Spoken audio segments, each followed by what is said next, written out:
You're listening to a Roddenberry podcast. Mission Log Prodigy, a Roddenberry Star Trek podcast. Episode 11, Asylum.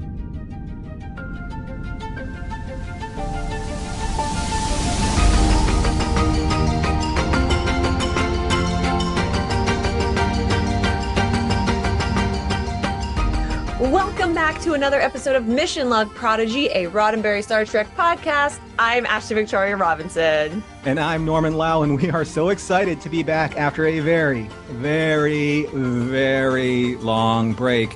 And I'm sure all the Star Trek Prodigy fans are out there. You're just excited as we are to have your cast and crew back. I'm sure you're excited to have us back too, as we bring all of these new episodes for you to watch with us as well.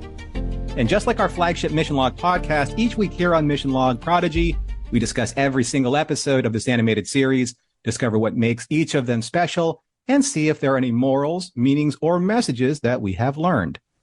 This week, episode 11, Asylum. Please remember that Mission Log Prodigy is an in-depth podcast, so if you haven't seen Asylum specifically, you may want to put us on pause. We'll wait. Welcome back. Watch this episode and then come back and hear us talk about it. I did the joke early. It's okay, friends.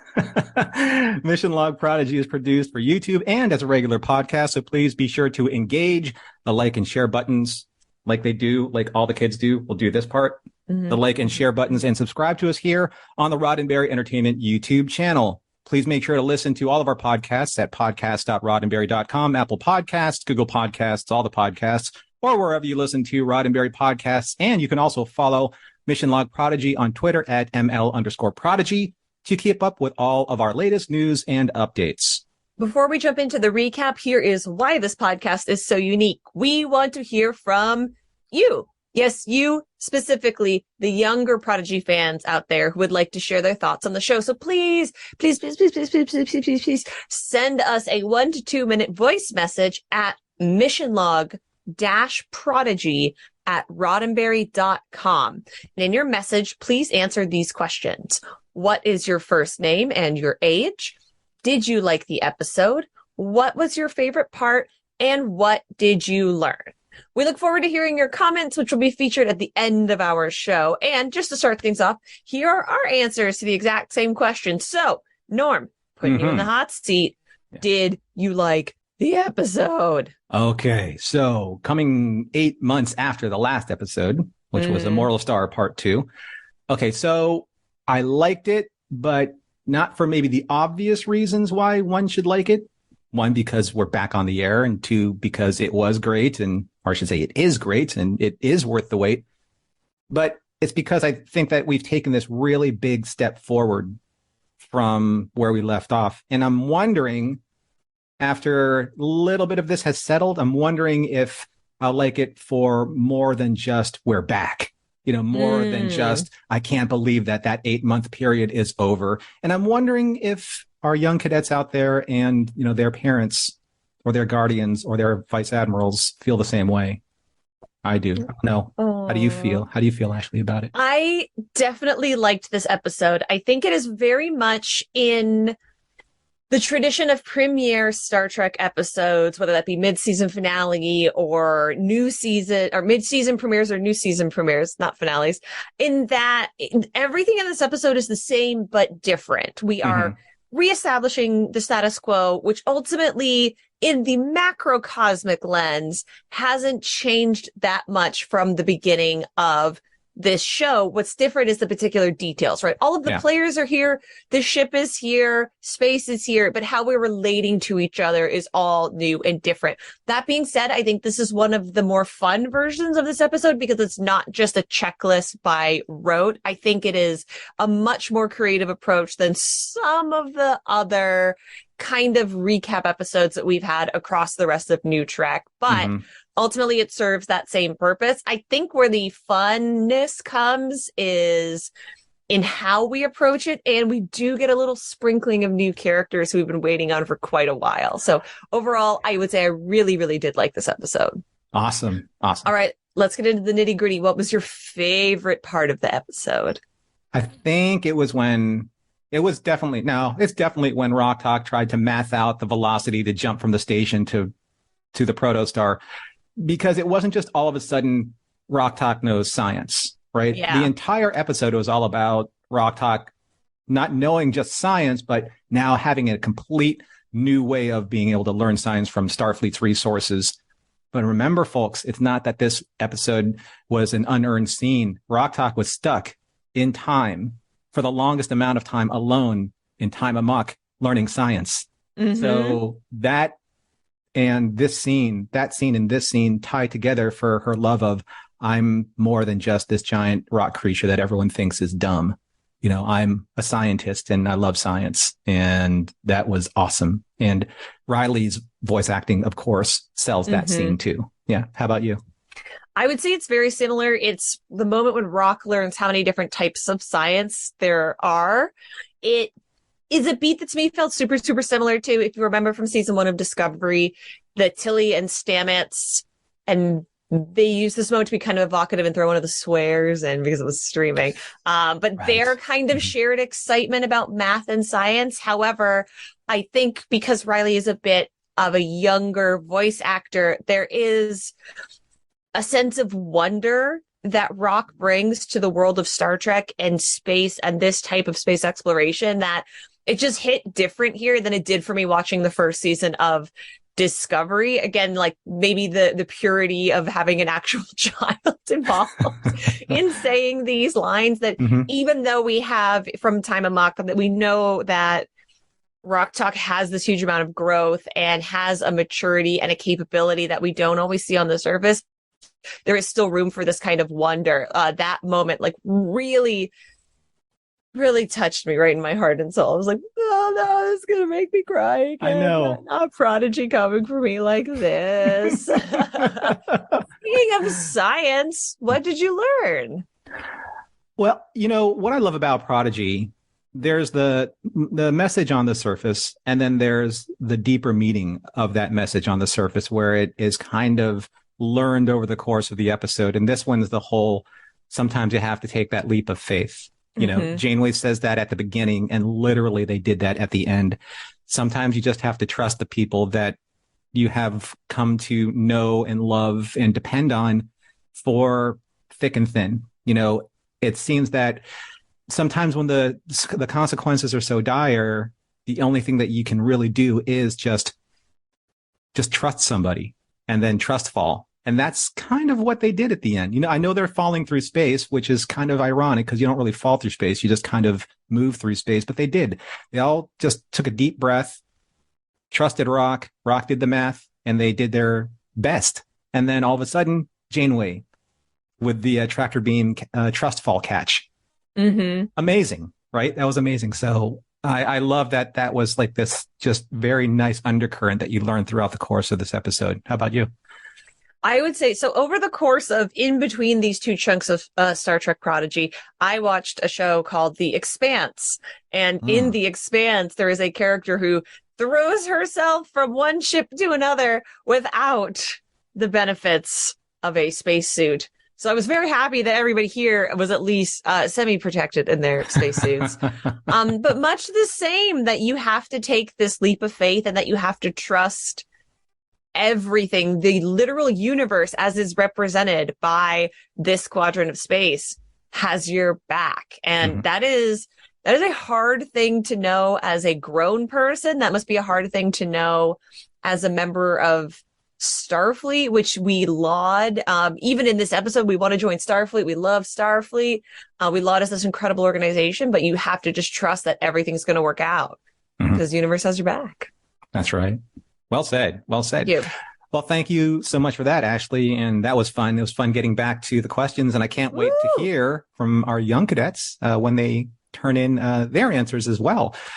But right now, it's time for the recap. So here we go with the recap for Star Trek Prodigy, Episode 11, Asylum, written by Kevin and Dan Hageman, and directed by Steve and Chang An and Soon Shin.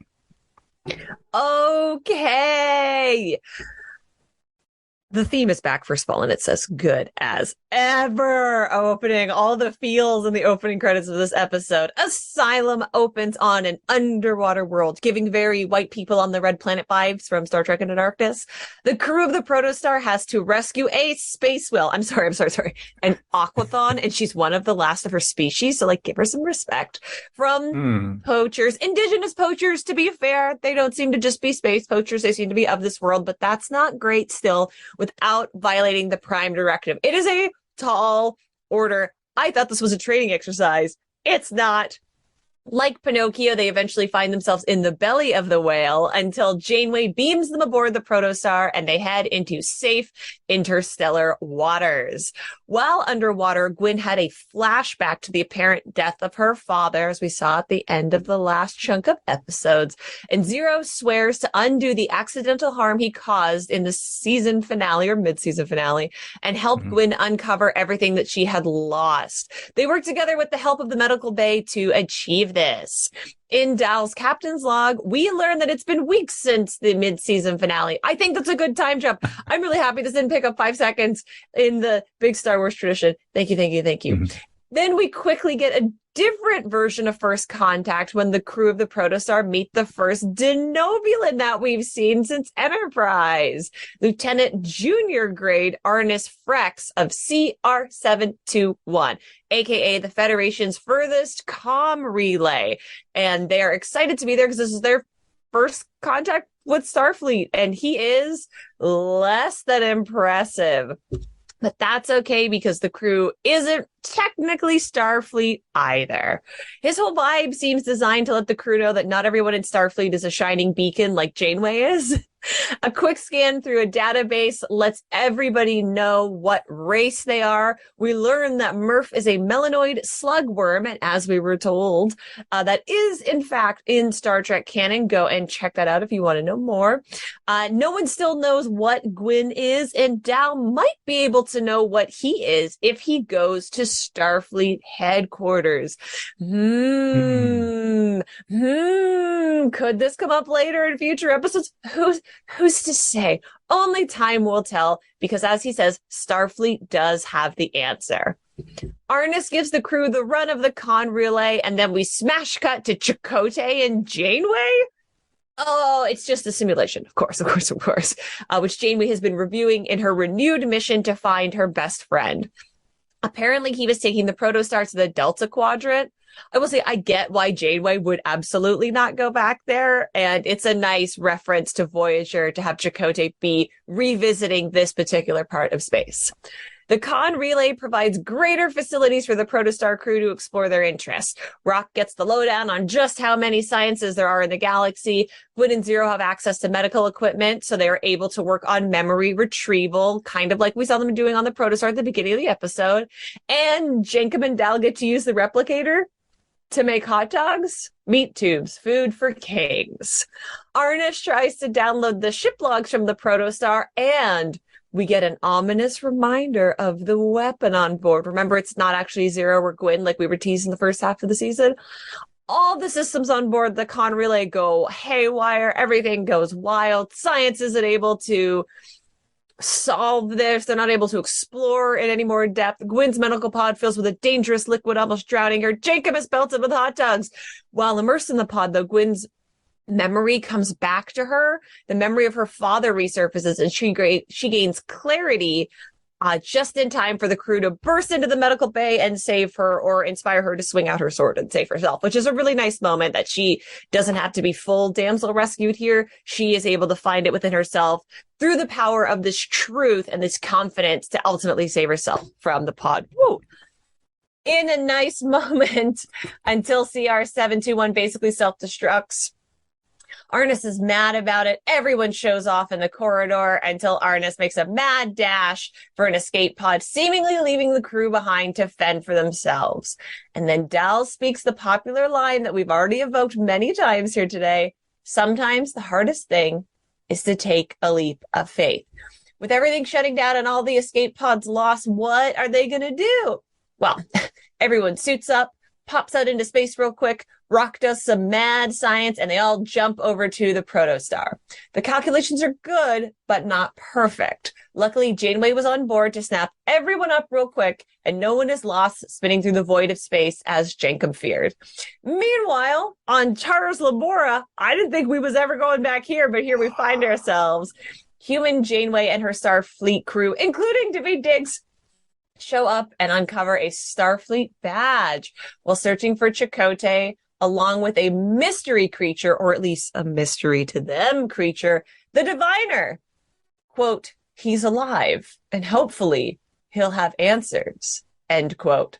I don't think so. The end. Nicely written, Ashley, and everyone give her a round of applause because there was so much excitement. Why wouldn't there be? It's a new episode. We're going to jump right into it. We have so many things to say, so many things that we have observed, which is why our next segment is called Observation. So, so much to get to, Ashley. Where do you want to start? So let's start at the beginning. It's a very good place to begin. Oh, very good. Thank you. Did the ship that they were using to chase the Aquathon not look like Slave One to you? It was, there were so many evocative themes, I should say, quote unquote themes going on this planet. A la, what was the name of the planet we were referencing? It was Namibia. Yeah. So yeah. Great scene though. I mean, it's wonderful to jump like right back into the whole Starfleet is going to strange new worlds and seeking out new life and new civilizations and boldly going underwater where no ship has gone underwater before, except for the Enterprise into darkness. Okay, so I know this is a small thing, but I love, my favorite thing of all time in Star Trek, my favorite prop is the original series communicator. When Dal pushed his Protostar communicator for help, it gave off the original series communicator chirp. It sure did. I was like, my puppy radar ears went off. I'm like, this is 24th century tech, yeah? Just curious. Let's see what else we have here. I do love the Federation Space Station. I love the Denobulan. I love Arnis. He was funny. He was weird. He was a little probably antisocial because he was the only one on that station, and kind of did a very not Starfleet-y thing by just leaving people there to die. I think I think we're not supposed to dwell on that part of it. I think it's supposed to be like, this is un-Starfleet-like behavior, right? Which is why he's on the communications relay. That's the furthest from all things. I liked seeing Denobulans again, though. Like, I'm a huge Enterprise fan. I think the Denobulans are one of the aliens that feels the most truly alien in their customs. And I really liked getting a chance to revisit them. And also, we get to see more Andorians this episode. Commander Tysus, the Andorian, if you're a Hamilton fan, I'm sure, like myself, you recognize David Diggs' voice immediately. But Andorians are just so cool. And I like that the animated series are giving them more time to shine than live action series. And also, I wonder if he knows Jennifer. Oh, sure. Yeah. Because they all kind of coexist in this same time period. So maybe. Yeah, I like that on Janeway's ship, she has an Andorian and a Tellarite with her, and a Trill officer. She has a Trill on the bridge, yes, who I believe is voiced by Jamila Jamil, I believe is that character. And they're all representation of, well, I don't know about the Trill so much, but I know obviously Jankin was told that the Trill, the Tellarites were founding members of the Federation, which made him insufferable to no end, obviously. Right. I mean, he is a Tellarite, so that is canon. But also, like, did Larry Nemechek have a hand? I know he is an ardent defender of the Tellarites. So, okay, there's a big thing, Ashley. I need you to help me with this because I'm not sure how I really feel about having Murph categorized as an actual species now. Tell me, you don't love that Wesley episode wherein these characters were introduced in TNG? Yeah. So I know it's just, I have thoughts about this that I'll bring up later, just in the realm of this. Are we feeling a little bit of kind of like Dal being like a Skywalker chosen one now, with the only way that you're going to get information is to go see Starfleet Command immediately by walking through that bioscanner. Yeah, I mean, that's also a weird thing, I think, because in Star Trek we venerate the Federation and we venerate Starfleet, even though the villains of almost every single movie are high-ranking Starfleet officials in some way, shape, or form. Yeah. And the ultimate goal of this show and the characters on this particular show is to join this gigantic pseudo-military organization, and to go to Starfleet Command. I think even based on the pilot episode, a visit to Starfleet Command was inevitable. Mm-hmm.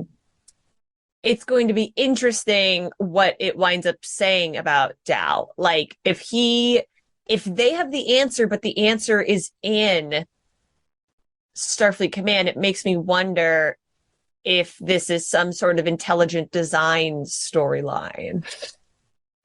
I have thoughts about that too. Our observations section is amazing because it's like feeding right into our discussion section. But what we haven't discussed yet, and you brought this up in your recap, why haven't we talked enough about the whales that were on that planet? Yes, the aquathons. The aquathons. So, which is a great term, great fake science term.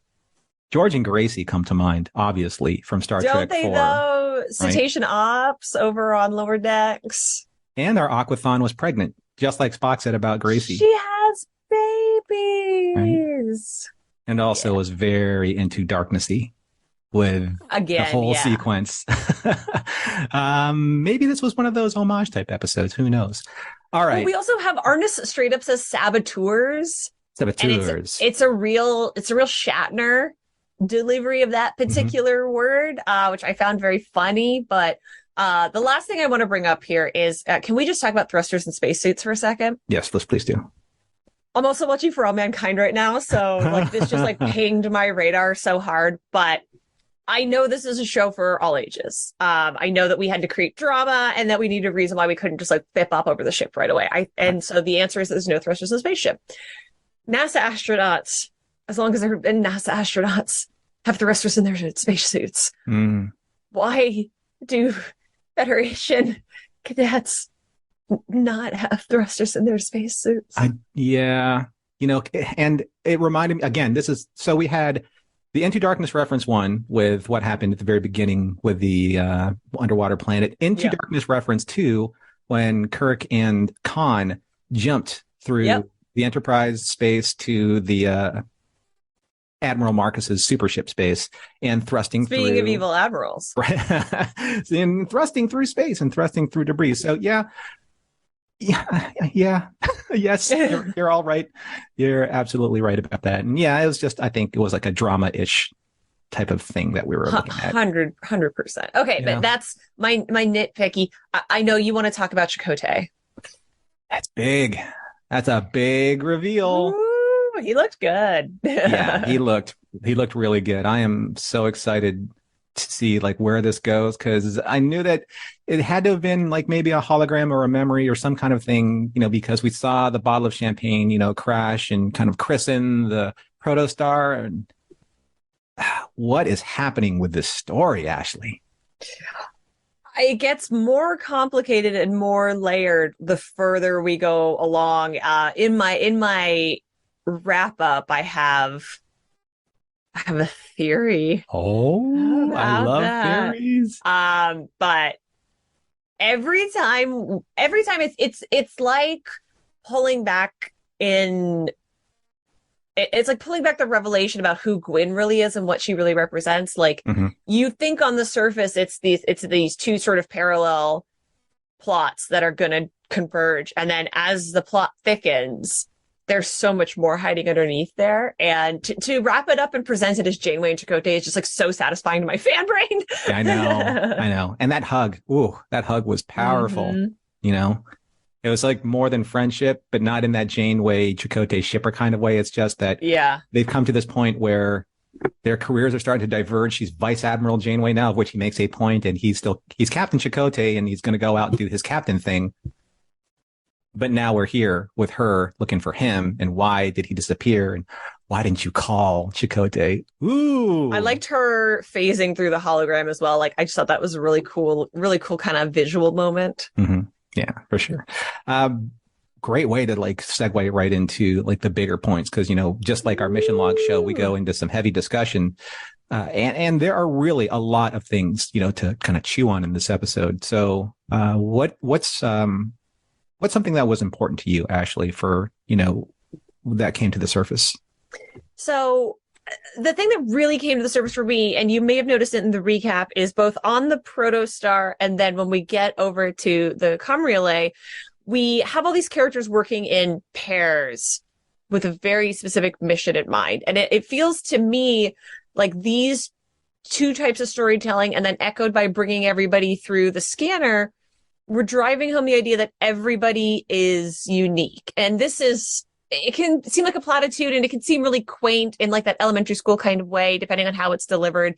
But it is true, and it is particularly true in this episode. Asylum drives home again and again and again how different each of these individual characters are and how wonderfully they work together.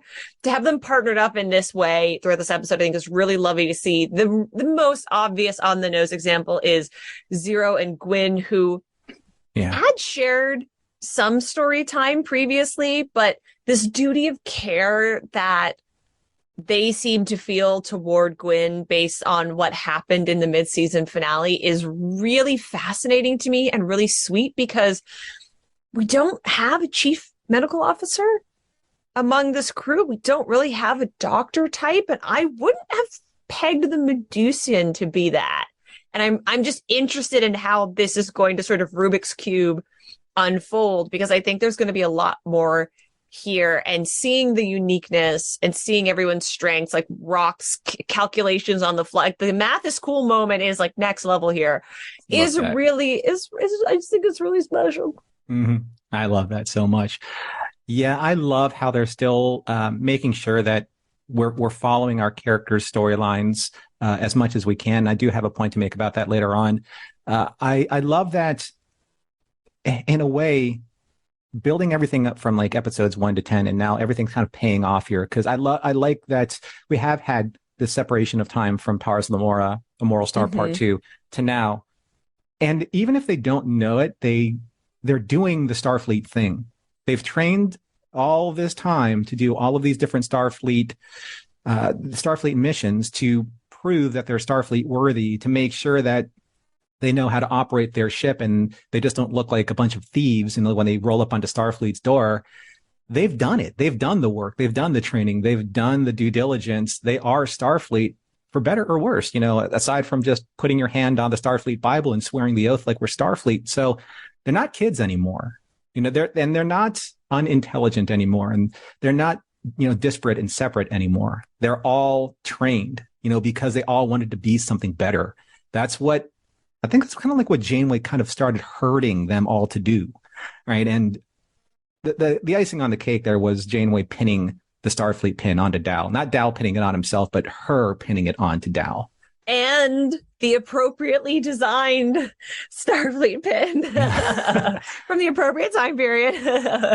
That was just a great moment, and it's just kind of like, it was like that gear shift. Like you could feel something change. Like I could feel it in the water. I could feel it in the air kind of change. So what else you have, Ashley?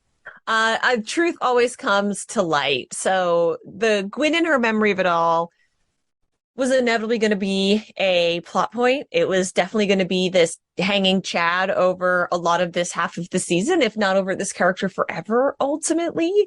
I'm really glad that we made quick progress on it this episode. I found that really, really satisfying, because it's an answer that we as the audience already know. So keeping it hidden from everyone else only works for so long before it makes them seem not smart enough for not picking up on it in the first place, or it makes Gwyn seem deceptive and untrustworthy for hiding it for so long. So this could have been seeded over 10 episodes. Mm-hmm. I think bringing it to light here tells us a lot about the power of truth and the healing in truth. And I'm glad that we're not going to get Gwyn and Zero at odds with each other. I'm glad that these two characters are now evolving and working together. But it is true. If you are a young person listening, the truth will always come to light. And I think that this is a lesson that we've been learning over the course of the series. And I liked seeing it this obviously represented in this episode. And I just really liked Gwyn and Zero. Like,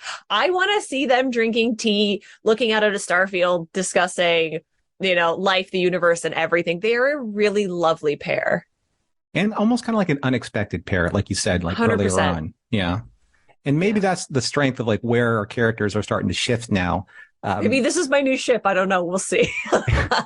How do you ship this? Is it Gwyn Zero? Ooh, or that Zero good. Gwyn. The Zero Gwyn. Yeah. Weigh in. This is our Twitter poll now. All right. So what's the ship name? Audience, you decide. Help us decide, because it's pretty fun. Yeah, I had a similar point in a little bit of a different direction, though, because there is this, for lack of a better term, truth literally hurts segment of this show, because the diviner, he never, even in his own way, he never really hid the actual literal truth of what the protostar is to Gwyn, which is why Gwyn's having this dilemma and these memories starting to surface of her father saying, like, it's a weapon, it's a weapon, it's a weapon, because it is. As soon as it plugged into, or as soon as Arnis started examining the data logs, the virus happened. And there's a little bit of a fun play on words here. Kids, ask your or folks, or go to Google, look up this thing called the Trojan horse virus, because it was built on this historical used to be the example. number one thing we were scared of. The Trojan horse virus. Yeah. It's literally a virus that's it'll hit you when you least expect it, and then go even further and look at the Trojan horse from the Trojan War, and all things will be made completely clear. Because and then read the Iliad. and then go back and read thousands of pages of ancient Greek philosophy. Did Arnis's name, did your brain go Arnim Zola the whole time? I know you're like fellow comic book nerd. a little bit. But I think I was waiting for him to do like the Phlox, kind of like the puffer fish expression when he was really scared before he jumped into the shuttle pod. So hopefully that'll happen, because I know all the episodes are finished up to a point. So they probably can't change any animation at this time anymore. But I hope we get to see a pufferfish Denobulan face, because more Denobulans just in general. They're so cool. Yeah. And obviously worth exploring, because they have a lot of potential, I think, for both drama and comedy at the same time, just like Billingsley brought to Phlox and Enterprise. So I guess the big question with the Protostar is, if it were in Chakotay's hands at the very beginning, and if it were the reason why he was able to go back and forth in the Delta Quadrant, because he said it will just take less time to be able to explore, the big question between, and if it's going to get answered between episodes 12 to 20, what happened? If that even is remotely going to get answered. But I think it might be based solely on what you said about not just hanging Gwyn out there for this obvious plot device, because we have so much more story to tell. And who's to say that what happened at the consequence of Zero exposing Zero's Medusan form wasn't just enough to be able to hurt her, but temporarily. So we can move past that and get on to more important storytelling. It also asks the questions of intent, right? Like Zero's intent in doing that wasn't to harm Gwyn. So maybe that also, and which opens up a larger conversation about consent, of course, but maybe that's also part of the reason why Gwyn, I'm sure there's going to be a relapse at some point in the season, but seems to be making like a very speedy recovery. I think you're right. I think it was about, she was just collateral damage, in that, because ultimately a Medusan's power is obviously very, very effective. But then we're going to see it again. It's going to be employed again at some point. Oh, I think so. But maybe at the time it needs to be, maybe that's where Zero hesitates the most. Ooh. For fear of what happens. There's always a consequence to superpowers. So Yes, unfortunately. with great Medusan superpowers comes great Medusan responsibilities. Yeah, that's a t-shirt. Put it on a t-shirt. We have time for about one last discussion point here, Ashley. I think you and I dovetail on this, so I will start it because I think your answer is much more articulate than mine, but it's questions of faith here. Faith is a really loaded word that can mean a lot of things. I don't think we're going to delve into that on this particular episode. But I think they distill it down really perfectly to the cast and crew makes the idea of faith seem pure and powerful. So their faith in each other, their faith in Starfleet, their faith in science ultimately is what leads to the happy ending and ultimately the success of this episode, even if maybe a con relay gets kind of janked up in between. But faith is something that we as humans will grapple with for the rest of our lives. And I really commend everyone who works on Prodigy for tackling big, complicated subject matter like this for all ages audience. That's a hard thing to do. And I think that it's really presented in a way that is graspable. Whether this is your first time considering the idea of faith or your 151st time. I like bringing up the example of the trust fall. I brought it up earlier. And if you aren't familiar with it out there, what it is there's somebody that stands behind you that you trust. And then you are facing away from them with your hands crossed over your chest. You're completely at the mercy of whether or not they're going to catch you. And I actually do that live. I did that live. That's so weird. It's just instinctively when I do that. Yeah. And then you fall backwards, and not in a way where you can catch your balance or land on your own 2 feet, but in a way that you are caught by the person that you have put that trust in implicitly. And that's why I like bringing up the hug sequence with Dal and Janeway, because that's so nice. It was a forward trust fall to her. He had to overcome so much from the very beginning. Do you remember all the way back in Tars Lamora when they finally find the ship and he says, we can't trust anyone. We can't trust adults especially, and certainly not adults that are wearing all of these military uniforms. We're a bunch of thieves and we're thieving this ship, and we got to get out of here and basically like start our own lives and, carve a path for our own destinies. And look at where he ends up. He ends up being not necessarily seeking the approval, but that hug just basically said, now we can move forward with a completely different path, one that's better for all of us. And I think that that's something that's monumental in his character building. And I think that's like where your examples of like Zero and Gwen, Zero basically put Gwen in a, in an isolated experience where Gwen had to trust her. Yeah. Do the right thing by her again, right? Because something could not have gone ultimately right.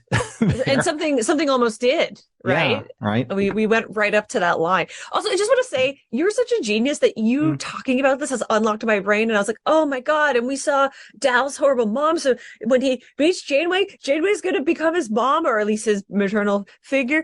And that also kind of like begs the question, when you have this leap of faith, and it is, both literal and figurative, because he with Rock at the end, when they're about to jump off of the space station, he made everyone else believe. That's what a leader does. Everyone believed that he believed in Rock. And even though things didn't work out exactly the way that they wanted it to, they believed that Janeway in the end would catch them. So all of these little moments like lead up to that. Now, my concern is what happens when Dal meets the real Janeway, Vice Admiral Janeway. I know, because hologram Janeway is there to help them grow. Vice Admiral Janeway is the real person with the real experience behind her, and not the experience that hologram Janeway had with these kids to make them into these Starfleet cadets. So that's kind of like, that is in human Janeway. Yeah. And it'll be interesting to see if that Janeway's maternal instinct, because we have brought that up before, will she be able to access that in lieu of, or in front of them being these thieves who stole a ship that belong to Chakotay, making her have to search further and harder to find the person that she cares about most. There are all these little details that we're going to eventually see. So, and that's where we are. We are at a wrap up right now. And we're going to talk about kind of the things that we want to see and hope to see happen, or maybe not. I don't know. Ashley, what do you think? You set me up really well, actually, because this episode has left me wondering, when are these two crews finally going to meet? Mm-hmm. There's a sense of scale to the world of Star Trek Prodigy in particular that I think is really hammered home in this episode. We've seen Janeway before. We've seen, I think it's Lieutenant Essentia, who is the Trill, before. We've seen a little tease of the Chakotay before, but everything has been fairly contained to the Protostar, or where the crew of the Protostar is located at the times, aka Tars Labora. Mm-hmm.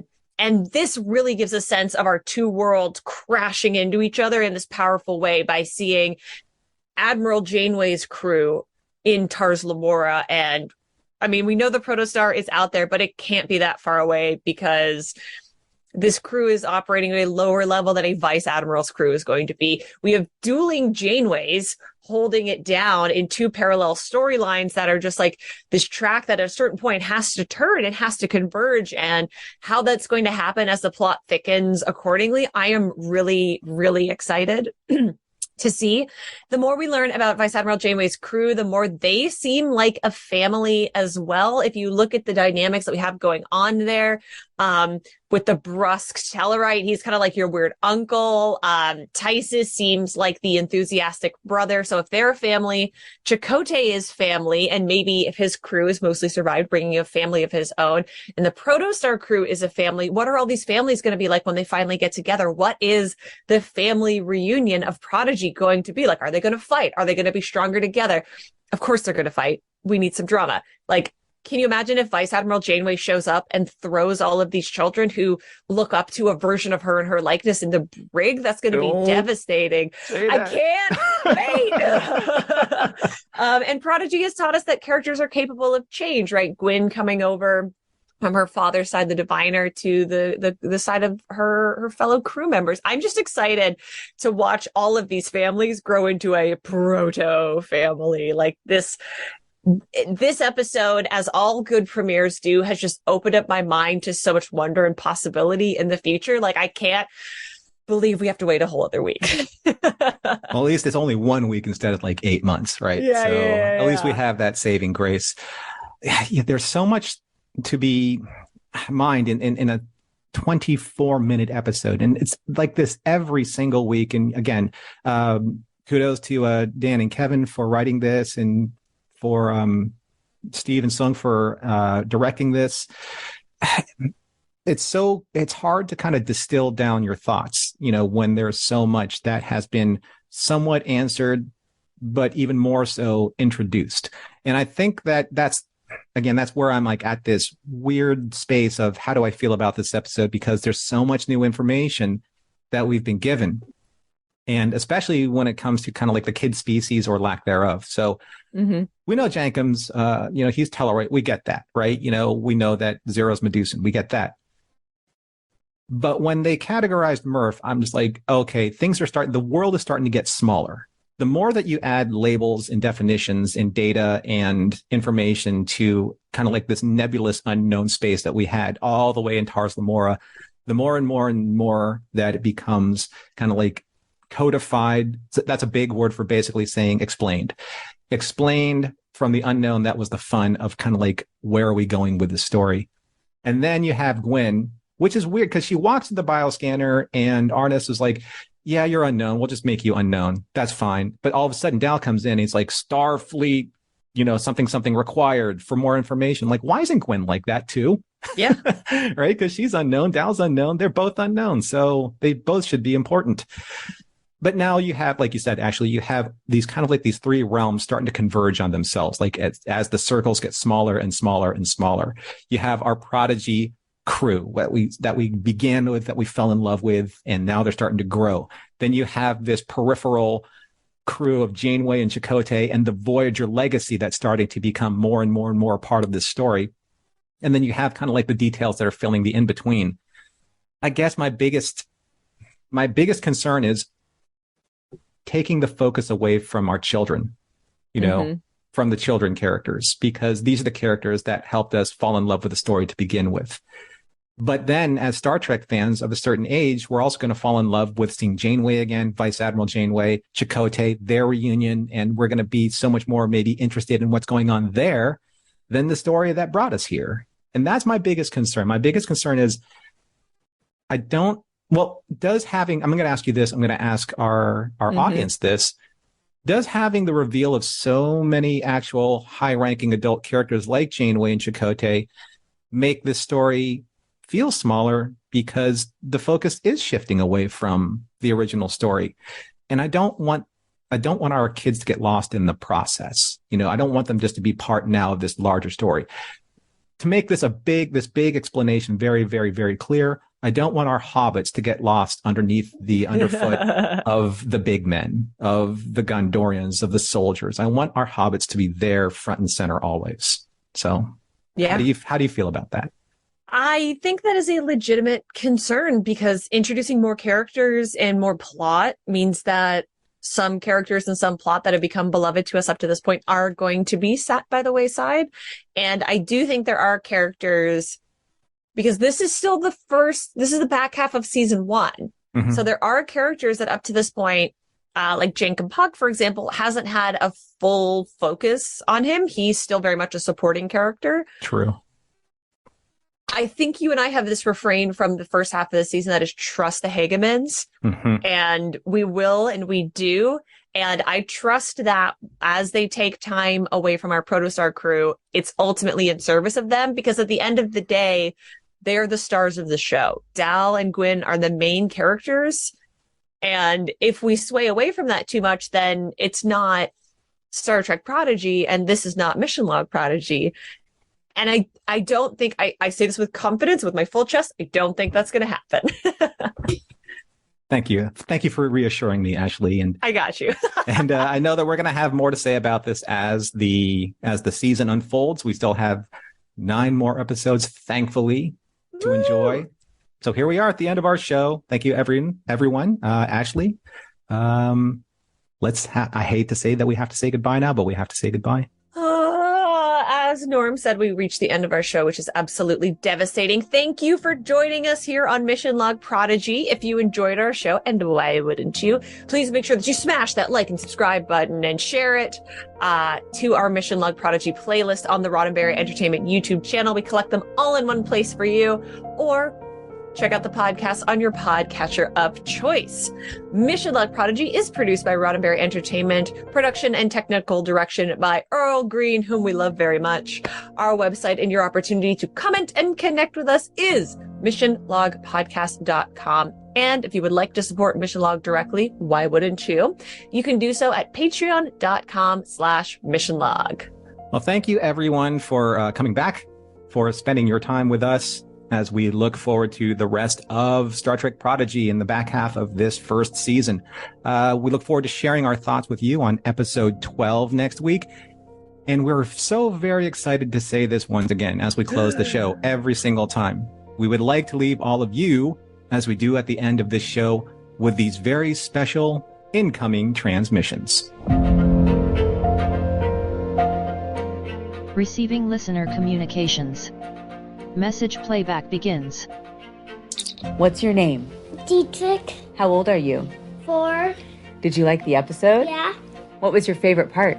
Them figuring out how the space station exploded. Figuring out how the space station exploded? Yeah. What did you learn from the episode? That you jump in the direction the thing you're gonna jump in the direction it's going. Yeah, you jump in the direction that the ship is going? Mm-hmm. That's pretty good. You're a smart kid.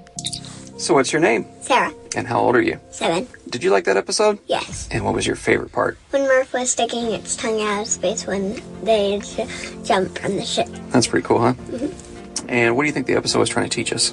To work as a team and never stick together. Okay, very good. And who's been your favorite character so far?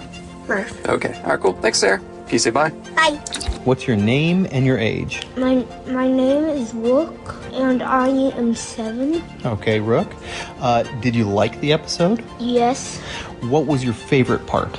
With the mathematical stuff. Oh, you like all the formulas popping up? Yes. Around Walkback. Yeah, and she was figuring out how to get aboard the ship? Yeah. I like that stuff too. Did you, what do you learn? Sometimes you just have to do a leap of faith. Oh yeah? Gotta risk some stuff? Yeah, you have to risk. Take a risk? Yes. Okay, cool. All right, say bye. Bye.